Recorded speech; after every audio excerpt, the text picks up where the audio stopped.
1300 hours Pakistan Standard Time. Assalamu alaikum. This is Radio Pakistan.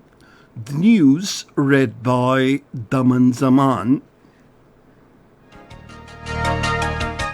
The headlines: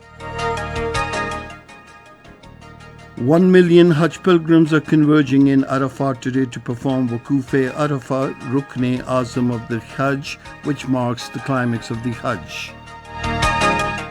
Pakistan has called upon the international community to investigate persistent extrajudicial killings of Kashmiris by the Indian occupation forces and bring the perpetrators to justice.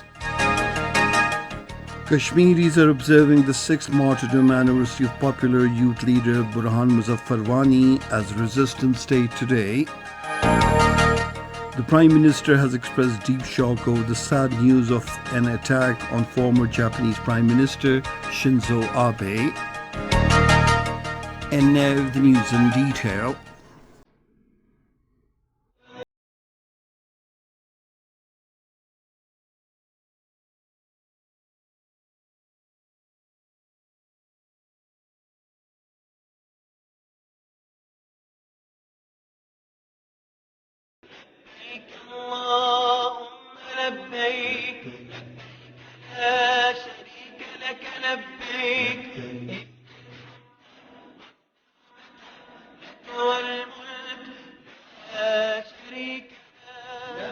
One million Hajj pilgrims reciting Labbaik Allahumma Labbaik are converging in Arafat today to perform Waquf-e-Arafah, Rukn-e-Azam of the Hajj, which marks the climax of the Hajj.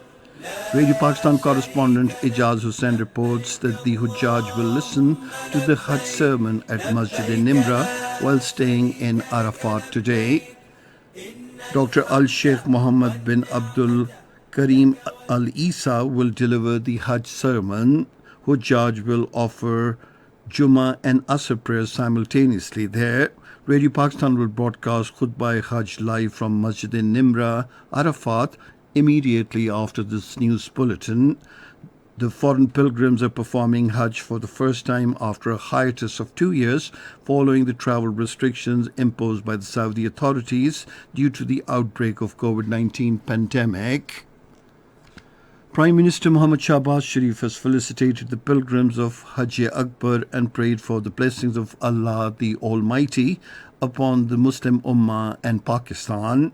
In a message, the Prime Minister said today is a special blessed day to seek forgiveness and mercy of Allah the Almighty.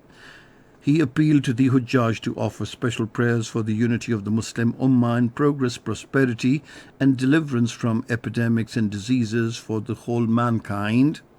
The Prime Minister prayed that may Pakistan be relieved of debt and economic difficulties and become economically self-reliant. He also prayed for the liberation of occupied Palestine and Kashmir and deliverance of the oppressed humanity from sufferings.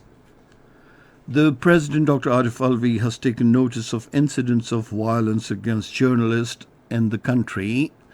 In a letter to the Prime Minister Muhammad Shahbaz Sharif, he said such events reflect a mindset of intolerance that has negative repercussions both on the future of democracy as well as freedom of expression as guaranteed by Article 19 of the Constitution of Pakistan.